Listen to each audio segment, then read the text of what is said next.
Oh, halo, shalom. Izin stay ya, Lina Wijaya di sini. Nah, teman-teman, penggalangan dana untuk biaya persalinan.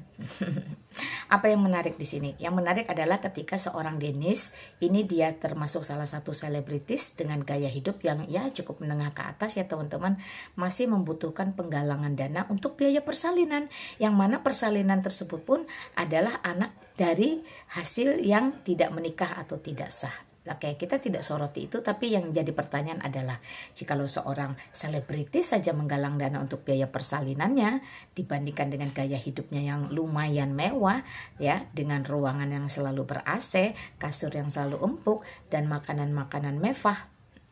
Apa kabarnya anak-anak di jalanan yang sebenarnya mereka belum siap mengandung, tapi karena perbuatan orang lain akhirnya mereka harus menanggung beban. Apa kabarnya anak-anak jalanan yang ingin sekolah tapi tidak memiliki biaya, bahkan ayah mereka pun entah ada di mana. Apa kabarnya teman-teman murtadin di jalanan itu ketika mereka memilih hijrah masuk dalam kekristenan namun ingin belajar sungguh-sungguh tidak memiliki Alkitab? Kenapa mereka tidak memiliki Alkitab? Ya, bisa jadi memang mereka tidak memiliki uang untuk membeli Alkitab. Bisa jadi mereka memang tidak tahu membeli Alkitab itu harus kemana. Atau bisa jadi memang karena mereka itu takut atau tidak berani untuk mencari Alkitab. Atau bisa juga di sekitar mereka, di daerah mereka itu memang tidak ada atau kesulitan untuk mendapatkan Alkitab. Apa kabarnya orang-orang seperti ini? Boleh nggak kita menggalang dana untuk mereka? Atau seperti gambar di belakang ini. Ini adalah salah satu rancang bangun sebuah Universitas Calvin yang on progress akan dibangun di daerah Tangerang. Dengan dorm itu menampung 4.000 mahasiswa dan perpustakaan tertinggi karena menaranya itu mencapai sama tingginya dengan Monas atau Tugu Monas.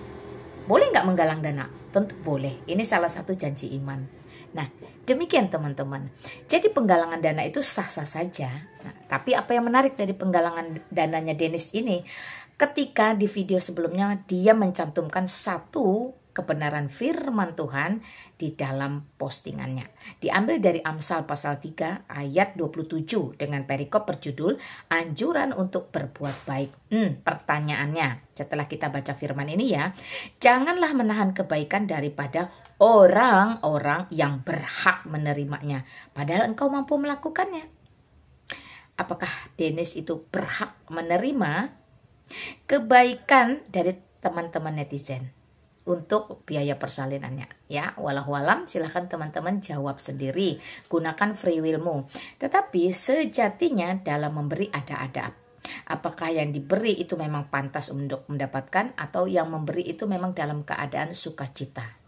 Jadi jangan memberi karena belas kasihan, paksaan, atau tekanan.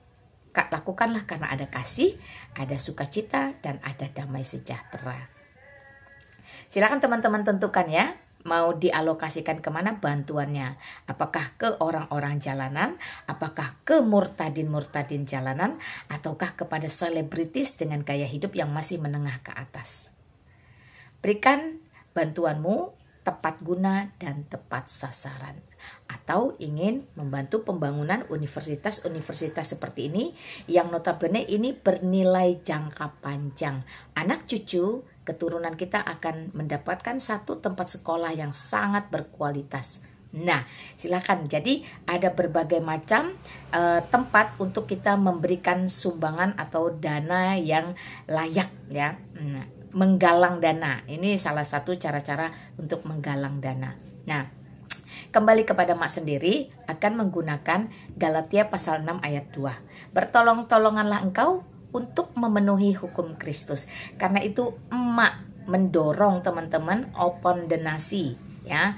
Silahkan para donatur berbagian dalam pelayanan saya membagikan Alkitab TB2 ukuran sedang kepada pertama para murtadin yang memiliki kesulitan-kesulitan mendapatkan Alkitab fisik seperti yang tadi Emak sampaikan. Yang kedua itu para hamba Tuhan yang ada di pelosok-pelosok daerah terpencil, karena bagi Emak mereka juga perlu memiliki Alkitab TB2 yang dikeluarkan oleh LAI secara resmi sehingga mereka boleh sungguh-sungguh melihat ada perubahan perubahan apa di dalam sini dan tidak geser dalam pemaknaan ketika memberitakan firman. Dan yang ketiga, itu akan dikirim, didistribusikan kepada panti-panti asuhan di mana anak-anak di sana masih belajar tumbuh kembang dalam pembacaan Alkitab. Nah, Mak akan support ketiga tempat ini tentu saja dengan kondisi yang benar-benar membutuhkan. Yuk, Mak menggalang dana nih. Silakan kalian yang tergerak berikan yang terbaik dalam pelayanan kalian maupun pelayanan-pelayanan yang ada di sekitar kalian. Kenapa harus TB2 ukuran sedang? Karena kalau yang ukuran kecil itu tulisannya terlalu kecil. Kalau yang ukuran besar, besar banget. Kayaknya kurang ini ya, kurang tepat jikalau satu orang harus mendapatkan satu. Tetapi ukuran sedang ini, baik dia tulisan, itu masih bisa dibaca oleh orang-orang yang sudah usia lanjut ya.